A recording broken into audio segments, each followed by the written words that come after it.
O nascimento da alegria. O nascimento da alegria é o tema da mensagem de hoje. O Natal é a festa do nascimento. O nascimento é motivo de alegria, pois é a esperança que se renova. Muitas vezes, os pais se realizam em ver a conquista dos filhos. Isso quer dizer que é resultado de uma jornada diferente que deu certo. Muitas vezes os pais se realizam nos filhos porque eles não tiveram as oportunidades que os filhos tiveram, eles então têm essa realização em seus filhos. Resultado então de uma jornada diferente da sua própria. Temos então no Natal o maior exemplo de conquista que nos favorece e produz grande alegria. Vejamos então o nascimento da alegria. Abra sua Bíblia em Lucas capítulo 2. Lucas capítulo 2, vamos ler do 8 ao 20.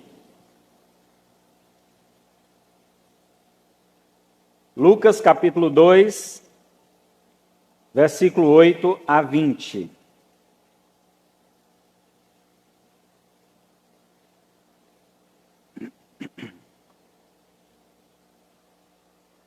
Todos encontraram?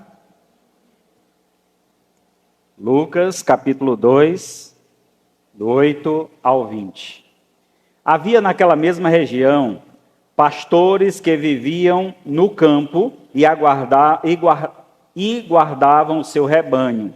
Durante as vigílias da noite, um anjo do Senhor desceu onde eles estavam, e a glória do Senhor brilhou ao redor deles, e ficaram tomados de grande temor. O anjo, porém, lhe disse: não temais, eis aqui vos trago boas novas de grande alegria, que será para todo o povo. É que hoje vos nasceu na cidade de Davi o Salvador, que é Cristo o Senhor. E isso vos servirá de sinal: encontrareis uma criança envolta em faixas e deitada em uma manjedoura. E subitamente apareceu com o anjo uma multidão de milícia celestial, louvando a Deus e dizendo: glória a Deus nas maiores alturas e paz na terra entre os homens, a quem Ele quer bem. E ausentando-se deles os anjos para o céu, diziam os pastores uns aos outros: vamos até Belém e vejamos os acontecimentos que o Senhor nos deu a conhecer. Foram apressadamente e acharam Maria, José e a criança deitada em uma manjedoura. E vendo-a, divulgaram o que lhe tinha sido dito a respeito do menino. Todos os que ouviram se admiraram das coisas referidas pelos pastores. Maria, porém, guardava todas estas palavras, meditando-as no coração. Voltaram então os pastores, glorificando e louvando a Deus por tudo que tinham ouvido e visto, como lhe fora anunciado. Oremos ao Senhor. Deus Santo, Pai querido, louvado seja o teu nome, ó Pai. Somos gratos pelo teu grande amor e favor em ter enviado teu Filho Jesus a este mundo, para nos trazer vida, nos trazer luz, nos dar alegria e plenitude de vida. Ó Pai, somos gratos, Senhor, porque através de Jesus Cristo podemos então ter o acesso ao Senhor. E hoje podemos então orar, podemos louvar e toda esta adoração chegar diante do teu altar com aroma suave. Ó querido Deus, Pai amado, agradecemos por cada família aqui representada, por cada pessoa que aqui chegou esta noite. Te pedimos, ó Pai, que esta palavra que será proferida, que venha da tua parte e que venha, Senhor, transformar as nossas vidas, trazendo-nos, ó Pai, motivo de alegria, disposição, ó Pai, para que nós possamos viver uma vida contente, satisfeito, tendo plena certeza de fé, que o Senhor está no controle de todas as coisas e há de nos guardar, nos proteger e nos livrar de todo o mal. Assim como enviaste teu Filho Jesus a este mundo, tu também nos enviaste, para que possamos proclamar e glorificar o teu nome. Por isso somos gratos e entregamos diante do teu altar essa petição em nome de Jesus. Amém. Muito bem, meus amados, um texto bastante conhecido, geralmente revivido neste período, através de filmes, através de canções, como nós entoamos aqui nesta noite, mas também é importante refletirmos sobre o contexto desta história, refletirmos sobre as lições que essa história traz para as nossas vidas e como esta história pode então nos trazer alegria, pode então nos motivar a fugir do nosso cotidiano e das lutas diárias, para que então nós possamos contemplar a glória de Deus, observar a grandeza do nosso Deus, o seu cuidado nas minúcias dos seus cuidados, e assim podermos exaltá-lo e glorificá-lo como só ele merece, com toda a honra e com toda a glória. O texto, diante desse texto que nós vemos, vemos que o nascimento da alegria se dá por meio do nascimento de Jesus, porque este nascimento, então, é tão importante para a nossa alegria. Porque o nascimento de Cristo traz, então, alegria ao ser humano. Vejamos quais alegrias esse nascimento nos proporciona hoje.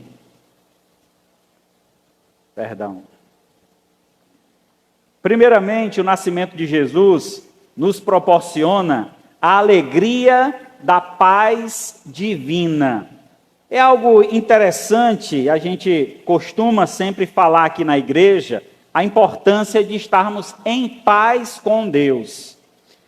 Ter paz é algo importante porque melhora a nossa convivência. Ter paz é importante porque nos motiva a estar junto com outras pessoas. Quando estamos intrigados ou brigados com alguém, nós não queremos convivência, não queremos estar juntos, queremos distanciamento. Mas quando temos paz, gostamos da convivência, gostamos de estar juntos e unidos, isso nos traz grande alegria. Geralmente, tememos aquele que desconhecemos. Nós tememos aquele que nós desconhecemos ou aquele que temos por inimigo. O motivo do temor dos pastores fala muito sobre nossa relação com Deus e nos faz refletir sobre como nos vemos. Lá no verso 9 e 10 do capítulo 2 de Lucas, é dito o seguinte: o anjo do Senhor desceu onde eles estavam, e a glória do Senhor brilhou ao redor deles, e ficaram tomados de grande temor. O anjo, porém, lhe disse: não temais, eis que vos trago boas novas de grande alegria, que será para todo o povo. Qual o motivo, então, os pastores temeram? Certamente, algo diferente. Nunca viram na vida um anjo diante deles. O brilho da glória do Senhor resplandeceu sobre eles. Todo esse momento sobrenatural causou, então, um impacto e, certamente, um temor. Mas a pergunta que não quer calar é essa: será, irmãos, que nós temos tido temor com relação a Deus, e este temor da forma correta? A Bíblia diz que nós devemos temer a Deus, mas o temer a Deus traz uma relação de respeito. Então, o temor, provavelmente, que os pastores tiveram, no sentido de respeitar aquela entidade, aquele anjo que estava ali diante dele, aquele momento sobrenatural que estava acontecendo, eles temeram com respeito. Mas o temor que muitas vezes se tem com relação a Deus é o temor de distanciamento, o temor de intriga, de discordância. Quantas vezes nós discordamos com Deus? Não, eu não acredito na Bíblia. Não, eu não acredito no que o pastor está falando. Não, eu não acredito. Você começa a desacreditar naquilo que vem de Deus. E com isso, você vai se distanciando do Senhor. E qualquer coisa que venha da parte de Deus, Como você está intrigado de Deus, você não quer saber, você não quer ouvir, você passa logo. Quando você vê lá uma mensagem no WhatsApp, é uma mensagem devocional, é uma mensagem bíblica.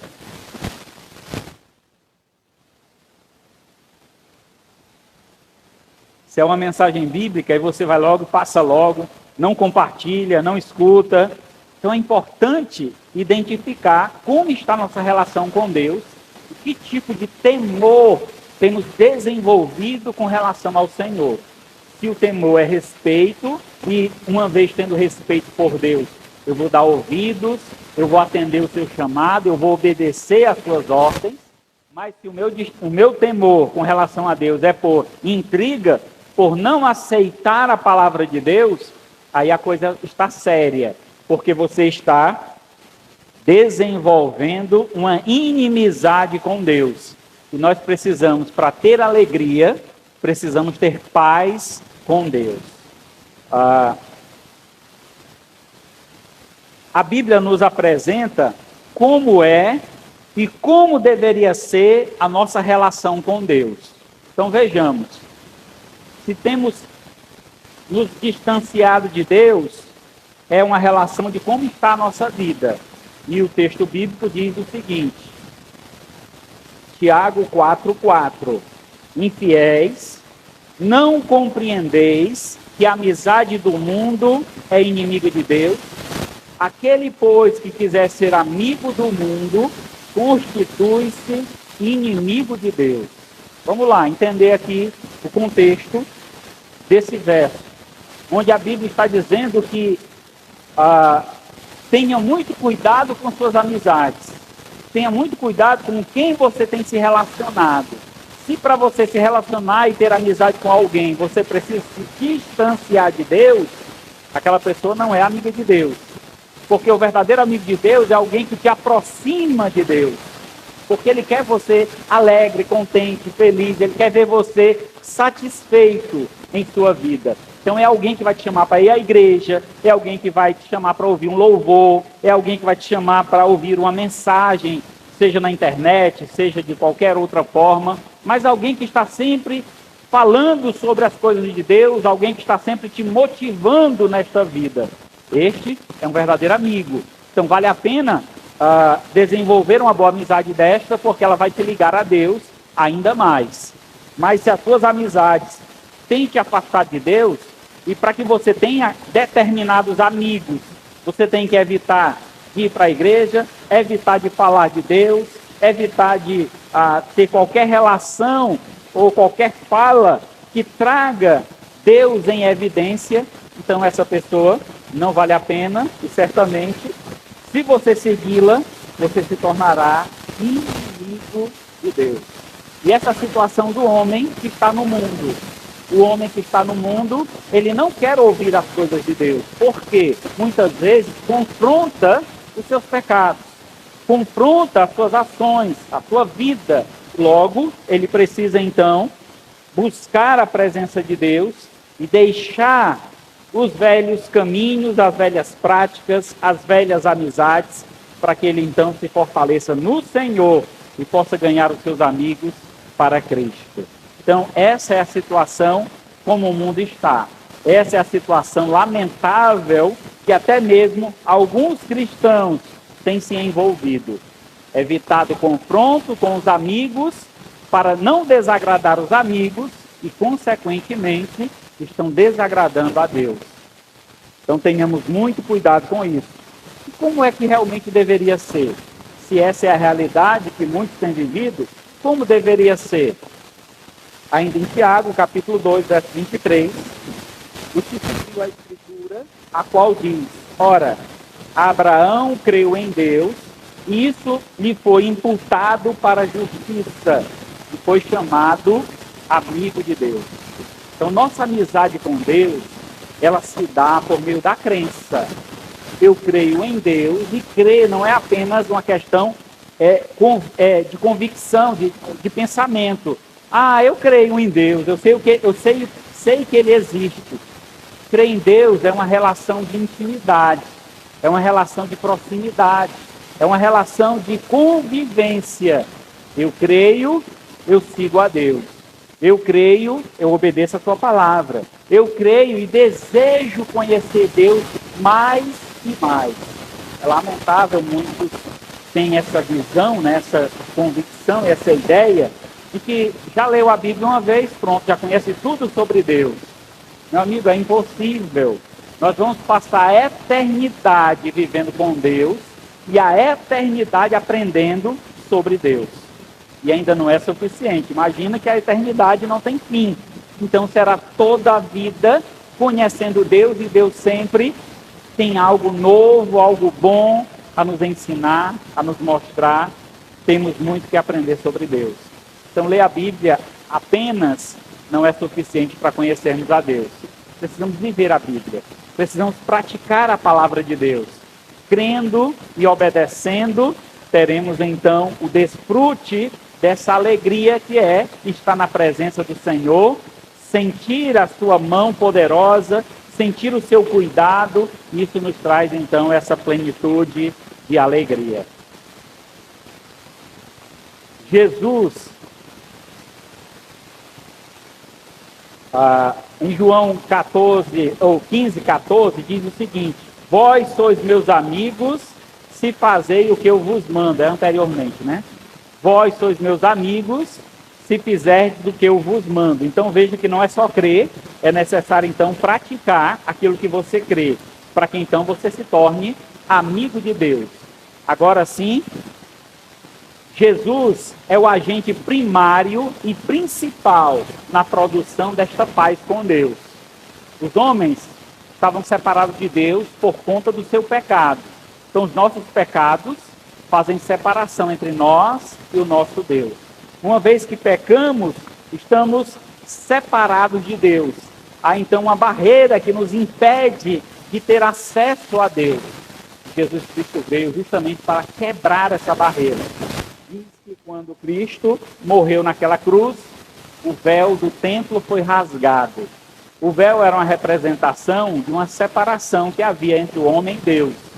Só quem podia passar por trás daquele véu, que era o lugar santo dos santos, era o sumo sacerdote, uma vez por ano.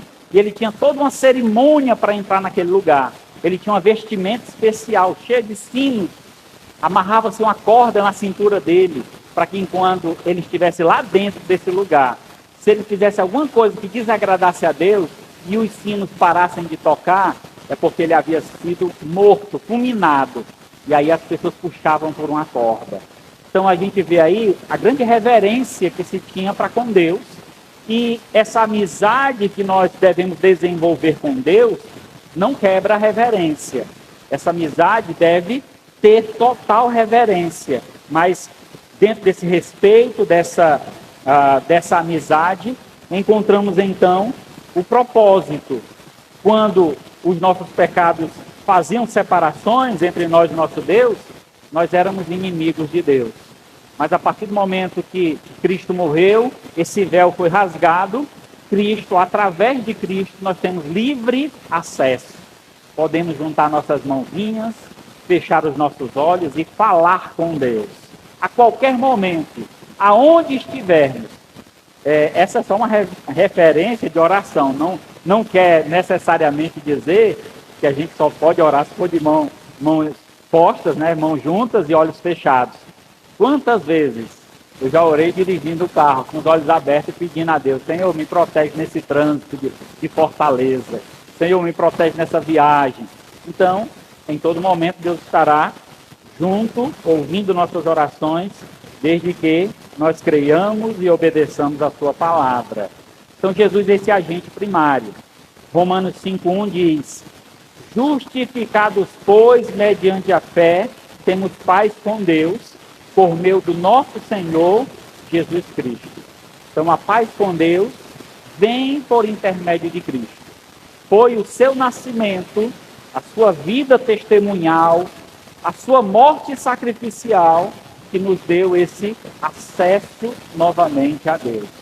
E eu crendo em todo o seu sacrifício, eu crendo na pessoa de Cristo, eu posso então ter paz com Deus. E tendo paz com Deus, eu terei também paz com meus irmãos.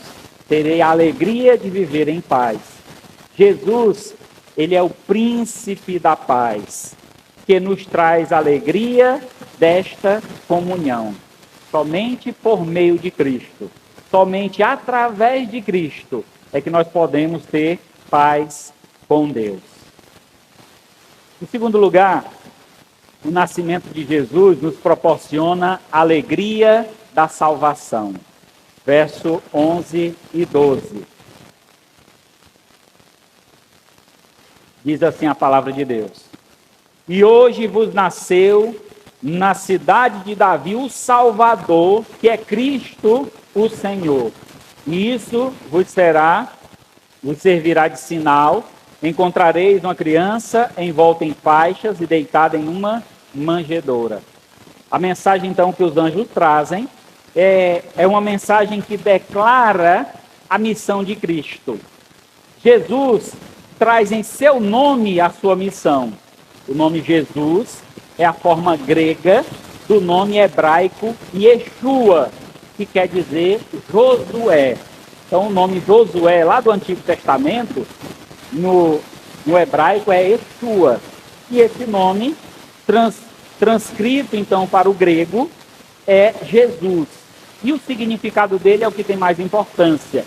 Tanto no grego quanto no hebraico, o significado é: o Senhor salva, Deus é a salvação e Deus é o Salvador. Esse é o significado do nome Jesus. É interessante porque o anjo, ele usa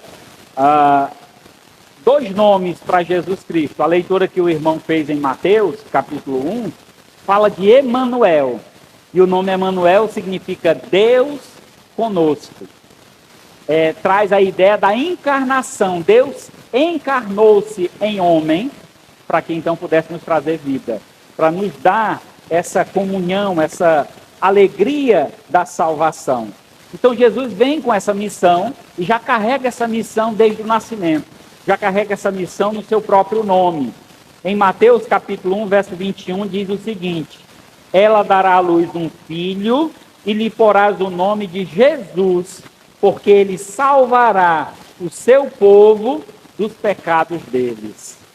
O motivo do nascimento de Jesus é o motivo da nossa alegria, porque ele veio para nos trazer salvação. Então, aquele que estava perdido, aquele que está desorientado, aquele que não tem rumo para essa vida, que está completamente desesperado, encontra alegria, esperança, paz na pessoa de Cristo.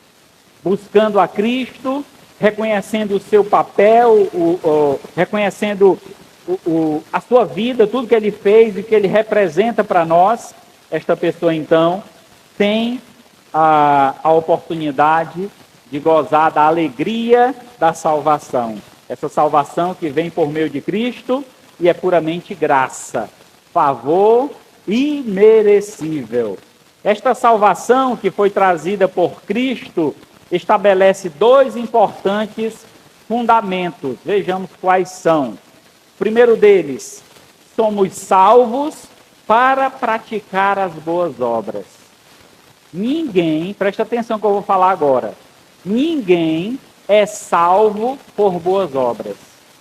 Eu sou uma pessoa boa, eu nunca matei, eu nunca roubei, eu não tenho vícios, eu vou ser salvo. Está garantido. Ainda não. Por quê? A salvação não é por obras, não é por praticar coisas boas que eu tenho a garantia da minha salvação. Se eu não reconheço Jesus como Senhor e Salvador da minha vida, eu posso ser uma pessoa boa aos olhos humanos, mas condenada ao inferno. Até porque o critério que nós julgamos bondade não é o mesmo critério que Deus julga a bondade. Então, o critério de julgamento de Deus é bem claro, está lá nos 10 mandamentos.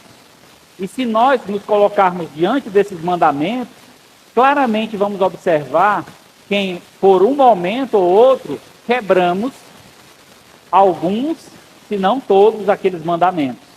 E uma vez quebrando um só daqueles mandamentos, nós somos culpados de todos. Então veja, tamanha é o critério que Deus julga a bondade do homem. Então, se nós queremos ser bom, a Bíblia diz que só existe um, que é Deus. Então eu devo segui-lo, eu devo obedecê-lo, eu devo buscar o máximo parecido, ser parecido com ele, para que então eu seja uma pessoa boa. Mas essa bondade, se não tiver Cristo no coração, ela é incapaz de ser alcançada. Somente Cristo, que pagou o preço, que cumpriu todos os mandamentos, por meio dele, então, alcançamos essa bondade. Somos bonificados, recebemos um bônus, e esse bônus é a justificação. Esse bônus é o pagamento que ele faz pelos nossos pecados. E aí sim, podemos receber esta salvação vinda da parte de Deus. Mas entendendo que eu não sou salvo pelas obras, eu preciso entender para que servem as boas obras. Então, entendemos, por meio da Escritura, que as boas obras é uma prática daquele que já está salvo. Então, quem é salvo, pratica as boas obras. Nós somos salvos para praticar as boas obras. Efésios 2, 8 e 10. Porque pela graça sois salvos, mediante a fé, e isso não vem de vós, é dom de Deus, não de obras para que ninguém se glorie, pois somos feitura dele, criados em Cristo Jesus para as boas obras, as quais Deus, de antemão, preparou para que andássemos nela. A vontade de Deus, quando criou o ser humano, é que ele praticasse as boas obras, que ele fosse luz, que ele fosse exemplo. Infelizmente, o pecado manchou essa imagem de Deus no homem, e o homem então passou se praticar alguma obra boa, essa obra está manchada pelo pecado e não é agradável a Deus. Diante das Escrituras é dito que as nossas boas obras sem Cristo, diante de Deus, não passam de trapos de imundície. Essa expressão é muito pesada, a ideia é daqueles curativos em cima de um ferimento que está soltando pus, aqueles panos que são retirados depois de um tempo, fedidos. Isso é como Deus vê as boas obras dos homens que andam em pecado, em desobediência a Deus, porque aquelas obras não agradam ao Senhor. As boas obras que agradam ao Senhor, primeiramente vêm de um coração quebrantado, de alguém que se arrependeu dos seus pecados, de alguém que confessou o nome de Jesus como Senhor e Salvador da sua vida. Então, somos salvos, esse é um importante fundamento para entender a salvação. Fomos salvos para praticar as boas obras. E, em segundo lugar, somos salvos para salvar. Pastor, eu posso salvar alguém? Você pode ser um instrumento de Deus. Quem salva é o Senhor, é o sacrifício de Cristo. Mas o meio pelo qual a salvação chega até essa pessoa pode ser através de você. Você pode se tornar um instrumento de Deus para levar salvação ao perdido. E aí 1 Coríntios 10, verso 33.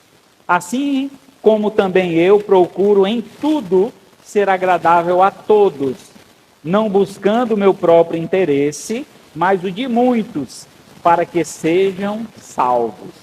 O apóstolo Paulo, então, testemunhando aquela igreja de Corinto, ele fala, então, do esforço, da dedicação que ele tinha, sabendo que ele era salvo, porque Cristo havia salvado, ele, então, queria levar essa salvação a outras pessoas.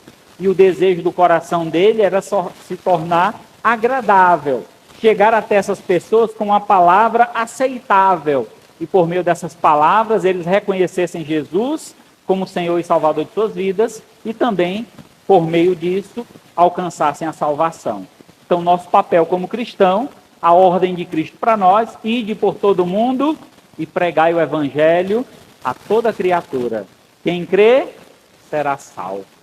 Então, a pregação, o anúncio da palavra, que deve partir de nós, vai levar os perdidos ao encontro com Deus e, consequentemente a isso, a salvação. Jesus garante a salvação a todo aquele que nele crê. João 3,36. Por isso, quem crê no Filho tem a vida eterna. O que todavia se mantém rebelde contra o Filho não verá a vida, mas sobre ele permanece a ira de Deus. Então, aqui, o Evangelho de João, no capítulo 3, verso 36, encontramos então uma declaração objetiva da fé. É necessário crer em Jesus. Como eu já havia afirmado anteriormente, crer não é só acreditar que ele existe ou que ele existiu, mas crer é se colocar à disposição dele, submisso a ele, em obediência à sua palavra, seguindo o seu caminho. E aí certamente é garantida a salvação. Uma vez salvo, salvo para sempre, porque essa garantia vem do Senhor. Deus não dá um presente e toma depois. O que ele dá, ele garante que você terá por toda a vida, desde que você creia e siga essa crença, obedeça essa palavra. Jesus então enfrentou a morte para nos trazer vida eterna e alegria plena. Sabe, irmãos, às vezes a gente se entristece nessa vida, isso é normal. Passamos por momentos difíceis. Quem nunca se entristeceu porque perdeu um emprego, porque perdeu um companheiro, porque perdeu algo? As percas trazem tristeza para nós.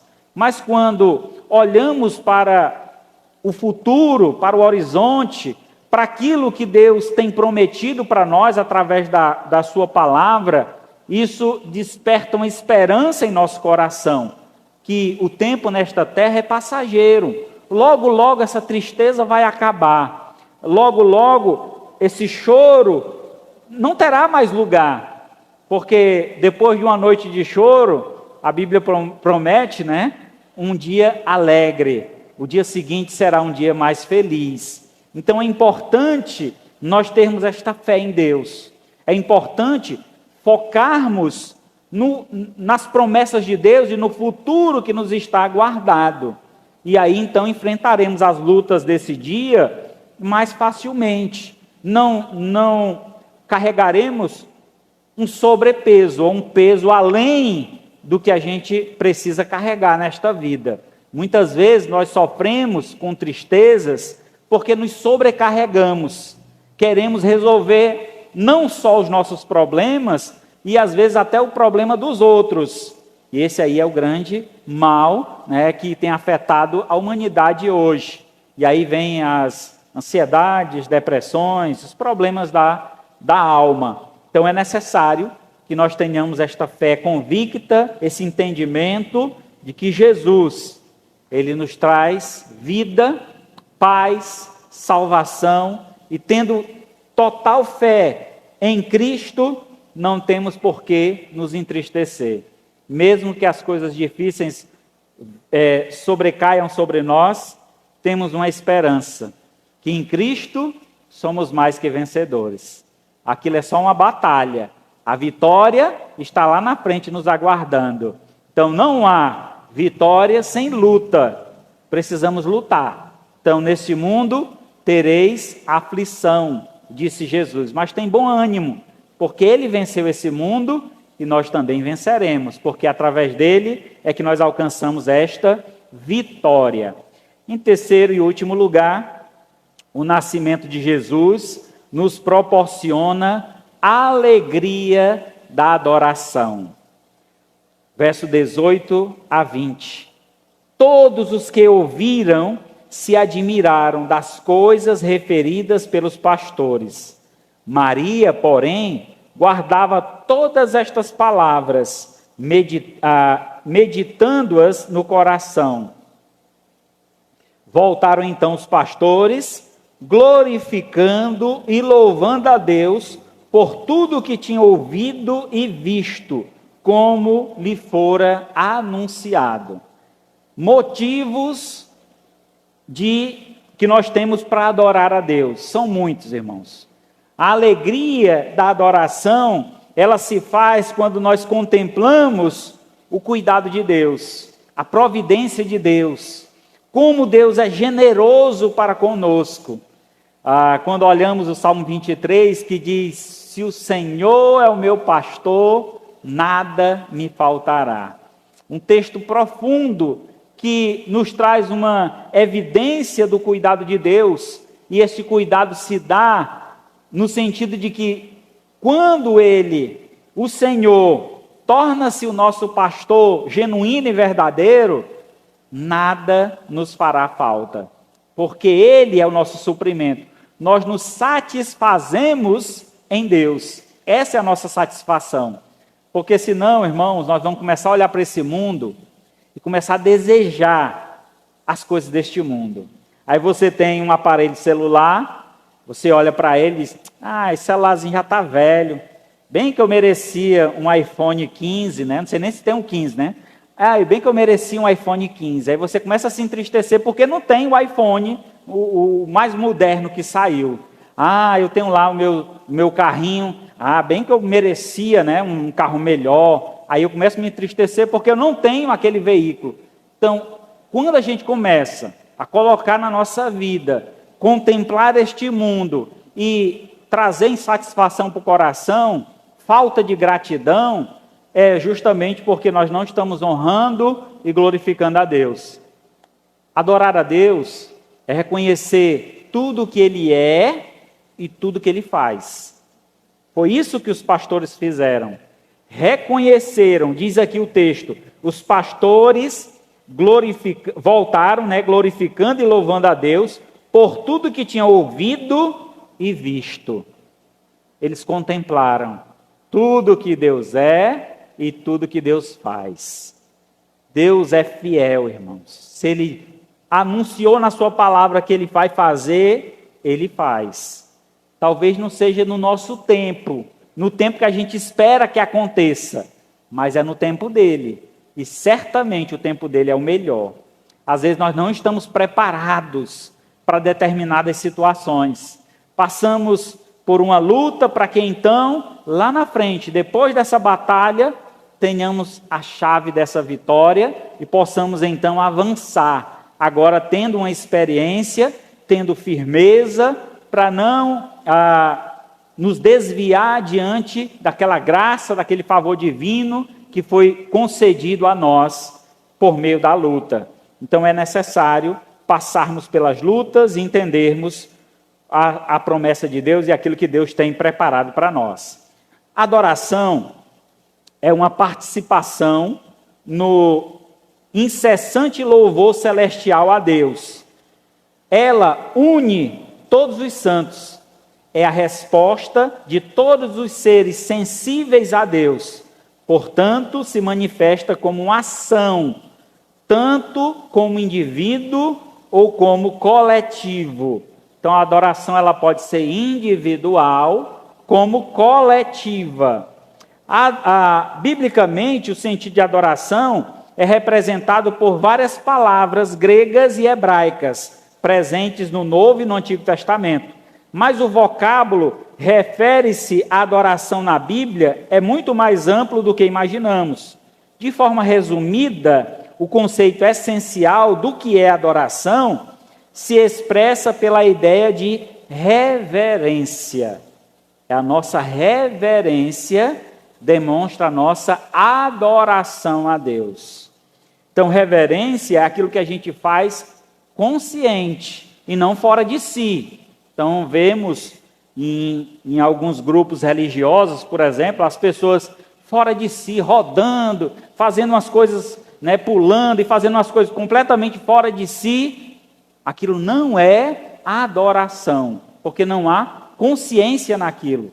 Ele não está fazendo aquilo de forma consciente. Ele não está reconhecendo o senhorio de Deus, ele não está reconhecendo o poder de Deus, ele não está reconhecendo quem Deus é. Então é necessário que quando eu adore a Deus, eu tenha plena consciência do que estou fazendo. E, por exemplo, muitas vezes, uma canção, nós cantamos, mas sem observar a letra. É muito importante observarmos o que está dizendo aquela canção. Então, por meio daquela canção, nós estamos adorando a Deus. Mas se aquela canção tiver uma heresia, se aquela canção estiver distorcendo a palavra de Deus, essa canção vai ser uma adoração a Deus? Por mais que eu esteja fazendo com toda a boa intenção do coração? Não. Por isso, observar como adoramos a Deus, tendo plena ciência, consciência do que estamos fazendo e não fora de si. Então, de forma resumida, o conceito essencial é reverência e serviço. Então, adorar a Deus é uma reverência que um servo faz ao seu Senhor. Logo, se é um serviço, eu sou responsável por isso. Eu preciso me dedicar, eu preciso ensaiar, eu preciso dar o meu melhor. Não é eu chegar e fazer de qualquer jeito. Porque é para Deus, faz de qualquer jeito. Não. Eu preciso me dedicar, eu preciso estudar, eu preciso me preparar quando eu for oferecer algo a Deus. Lembra Caim e Abel, lá no livro de Gênesis? Ambos ofereceram um sacrifício a Deus, mas Deus se agradou de um e do outro não. Por que será?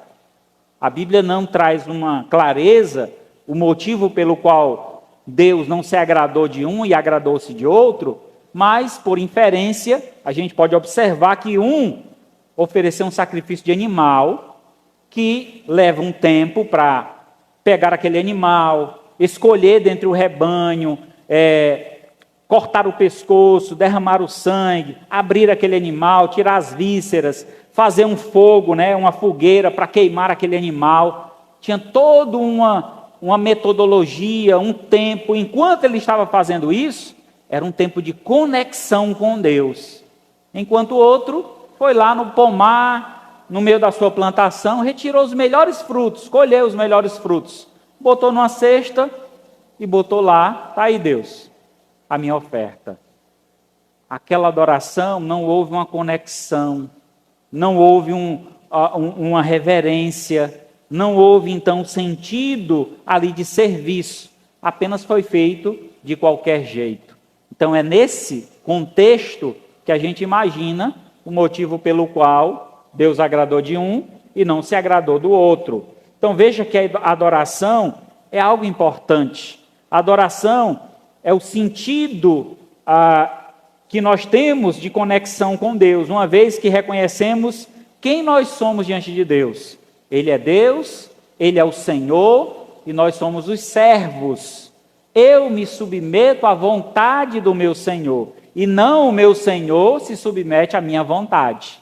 Não, eu adoro assim porque eu gosto dessa adoração. Não é uma questão de gosto meu, mas sim de Deus. E a forma como eu adoro a Deus deve ser da forma como Deus determina que eu o adore, em espírito e em verdade. É assim que Ele exige.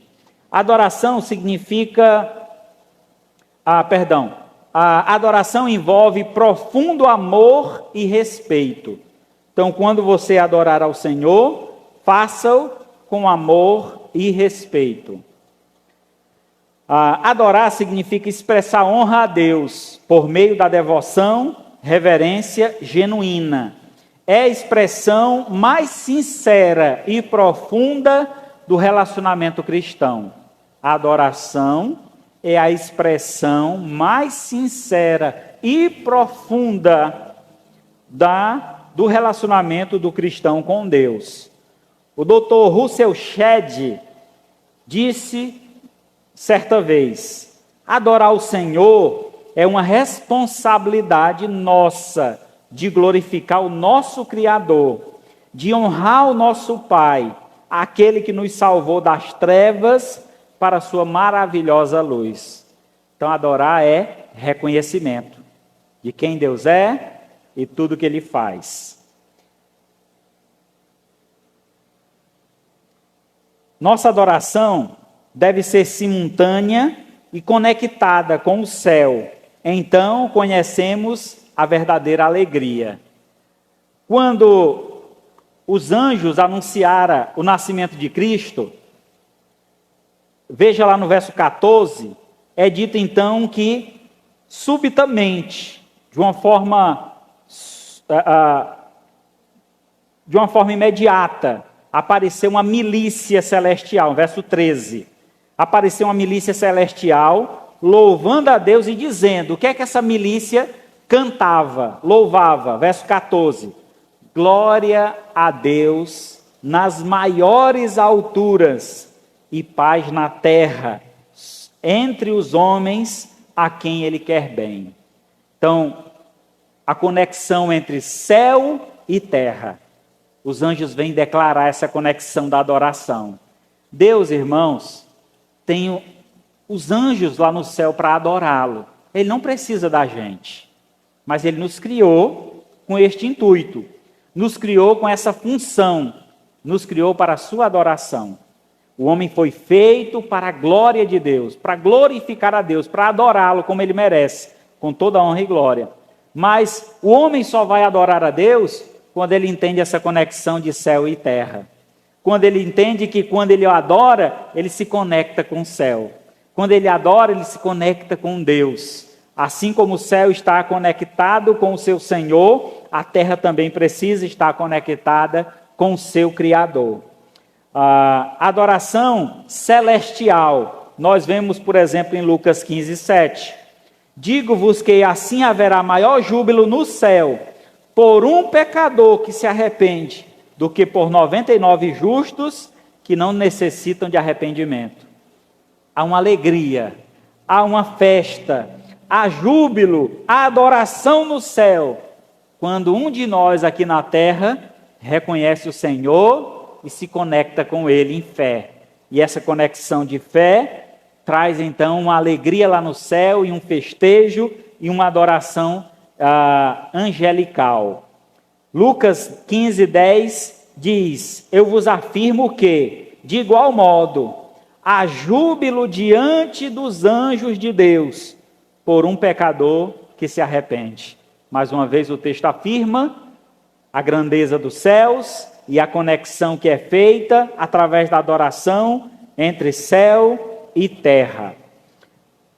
E temos também a adoração relacional, adoração dos homens. Salmo 95, 6. Vinde e adoremos, prostremo-nos, ajoelhemos diante do Senhor que nos criou. Salmo 96, 9. Adorai o Senhor na beleza da sua santidade, tremei diante dele toda a terra. A adoração que nós prestamos a Deus, veja que é uma adoração reverente. A adoração aqui é anunciada de uma forma reverente, de joelhos, reconhecendo a criação ou o Criador, reconhecendo Deus como Criador, reconhecendo Deus como Senhor. E essa adoração então é feita aqui na terra, conectando-se então com o céu. Adorar então é um privilégio. Adorar é um privilégio de quem conhece o Criador. Salmo 95, 6. Vinde e adoremos e prostremo-nos, ajoelhemos diante do Senhor que nos criou.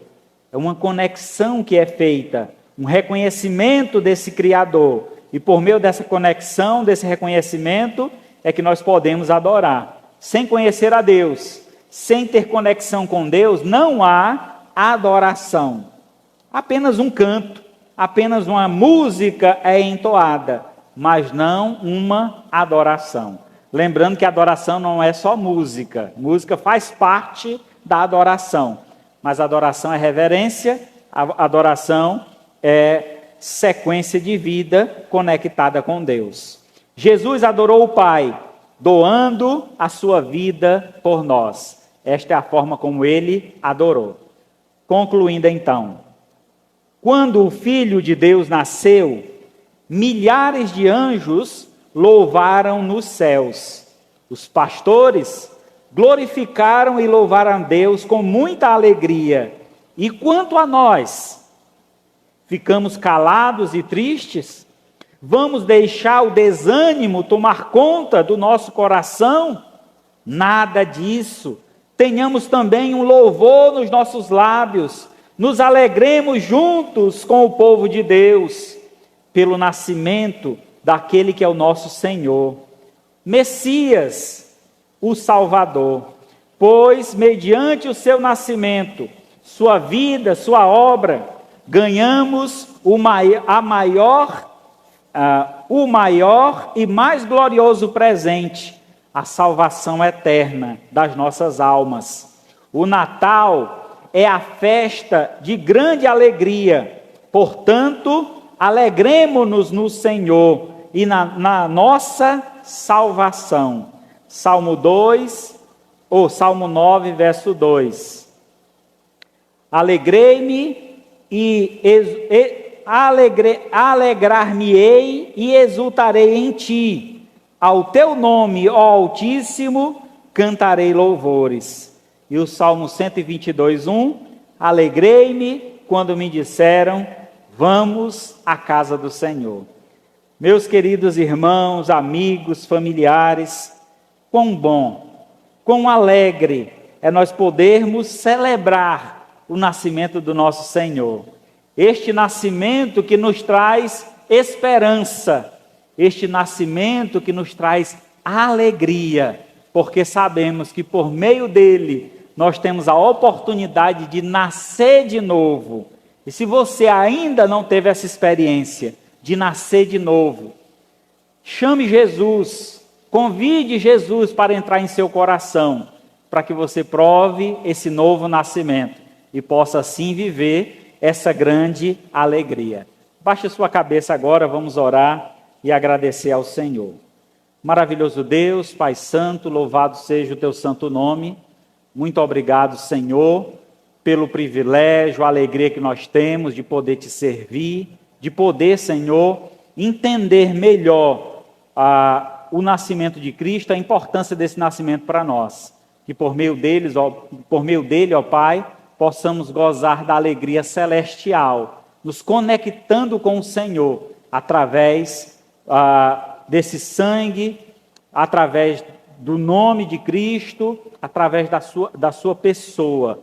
Possamos, ó Pai, verdadeiramente viver esta alegria, que possamos, ó Pai, não estar preocupado com o que está ao nosso redor e tomar a nossa atenção ou mudar o nosso foco, mas que nós estejamos focados, entendendo, ó Pai, que o Senhor tem para nós e o que o Senhor tem preparado para nós. E por meio desta preparação, deste amor, do sacrifício remidor de Cristo, possamos então recebê-lo como Senhor e Salvador de nossas vidas, e assim, ó Pai, viver uma vida de plenitude, uma vida de alegria, uma vida, ó Pai, de contentamento, porque sabemos que o Senhor, estando em nossa vida, nada nos fará falta. Ó Senhor, peço que a igreja continue em oração. Eu gostaria de aproveitar essa oportunidade, você que nos visita essa noite, ouvindo esta palavra, tendo compreensão da importância do nascimento de Cristo. Se você ainda não nasceu de novo, se você ainda não recebeu Jesus como Senhor e Salvador de sua vida, hoje Cristo te dá essa oportunidade para que você o reconheça e o receba. E nesta noite, se você entendeu o chamado de Deus e você gostaria de abrir as portas do teu coração para que Cristo nasça em seu coração nesta noite, levante a sua mão para que eu possa orar por você. Alguém essa noite gostaria de entregar a vida a Jesus, pedindo a Ele, Senhor, eu quero essa alegria, Senhor. Eu não aguento mais viver essa tristeza, essa derrota na minha vida. Eu quero viver uma vida de alegria, eu quero contemplar, eu quero estar conectada com o Senhor, eu quero te adorar. Se alguém essa noite gostaria de confessar este nome, entregando a sua vida, desejoso então de viver essa alegria aqui na terra, levante a sua mão para que eu possa orar por você. Ó Senhor, Pai querido, diante do teu altar, entregamos nossas vidas. Peço-te, ó Pai, que esta palavra não volte vazia, mas que faça morada em nosso coração. E qualquer coisa, ó Pai, que esteja impedindo de nós vivenciarmos esta alegria, que neste momento, em nome de Jesus, seja retirado do nosso coração, que nós sejamos purificados, limpos de todo o mal, de todo o pecado, para que então possamos viver a plenitude da vida eterna, a plenitude da alegria que é trazida por meio de Jesus. Ó Pai querido, assim nós te louvamos, agradecidos, em nome de teu amado Filho Jesus Cristo. Amém. Graças a Deus.